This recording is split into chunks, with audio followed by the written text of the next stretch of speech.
Elon Musk's Starship program faces another major setback, with a second explosion this year scattering debris across the Caribbean. What does this mean for his Mars ambitions? Stay tuned to find out.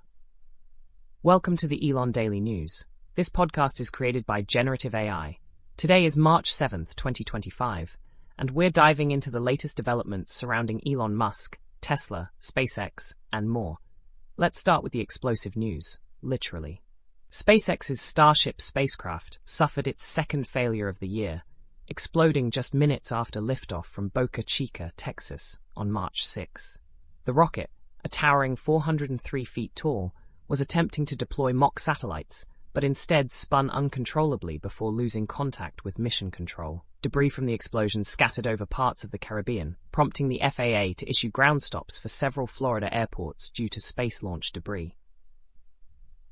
SpaceX described the incident as a rapid, unscheduled disassembly and emphasized the importance of learning from failures to improve the Starship's reliability. The FAA has launched a mishap investigation, and SpaceX will need to address these issues before the Starship can fly again. This setback raises questions about Musk's ambitious timeline for sending humans to the Moon and Mars, as well as deploying larger batches of satellites. While SpaceX remains optimistic, these repeated failures highlight the challenges of pushing the boundaries of space exploration. Shifting gears to government operations, Elon Musk and Donald Trump are reportedly working to run the US government like a private business, employing strategies reminiscent of private equity practices. Over the past 6 weeks, federal employees have noticed new software engineers entering government offices with the aim of identifying corruption and cutting costs. Musk has been vocal about privatizing services like the US Postal Service and Amtrak, aligning with this approach. However, critics warn that such tactics could lead to asset stripping and financial strain on public services. For instance, the Trump administration is considering cutting over 70,000 jobs at the Department of Veterans Affairs and selling off valuable government properties.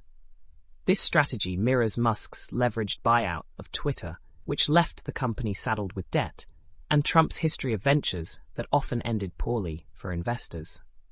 The implications of this private equity-style governance are raising alarms among transparency advocates and public service defenders.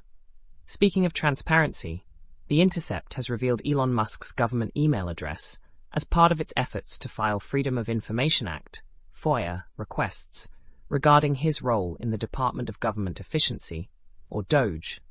This department has been criticized for its rapid cuts to federal staffing and spending, often without public scrutiny. The Trump administration claims DOGE is not subject to FOIA, arguing it operates within the executive office of the president. However, watchdog groups are challenging this in court, demanding greater transparency.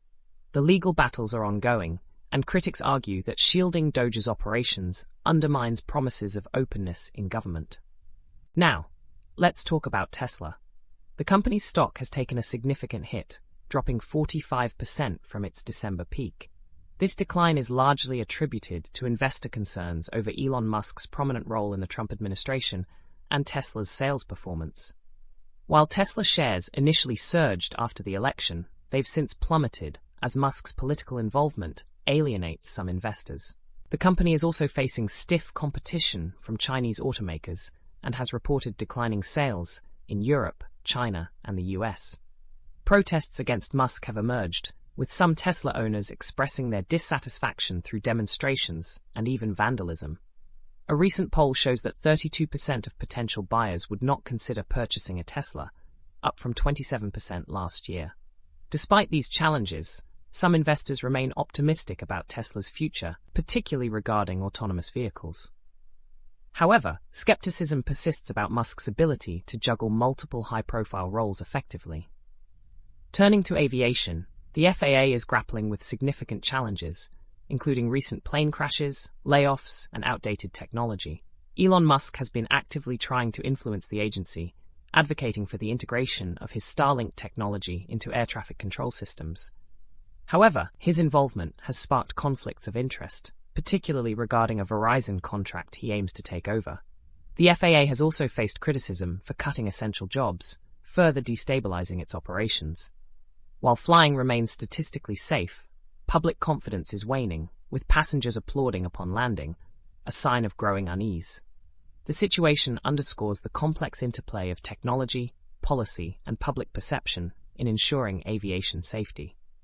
Finally, Apple co-founder Steve Wozniak has weighed in on Musk's approach to government efficiency, describing it as sledgehammer method.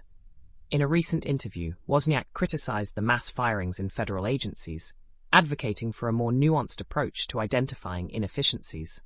He also accused Musk and Trump of bullying Ukraine and its president, Volodymyr Zelensky, highlighting the deteriorating US-Ukraine relations. Wozniak, who has Ukrainian heritage, expressed his disapproval of how both figures have handled the situation. Additionally, he shared his personal grievances with Musk, claiming he was banned from X, formerly Twitter, after criticizing Tesla's vehicle quality. Wozniak's comments reflect broader concerns about the influence of wealthy individuals in shaping public policy and their responsibilities toward the communities they impact. That wraps up today's episode of the Elon Daily News. Remember, links to all the stories we covered can be found in the episode notes. As always, the content shared here reflects news items from public media and does not represent our opinions. Thanks for tuning in, and we'll see you next time.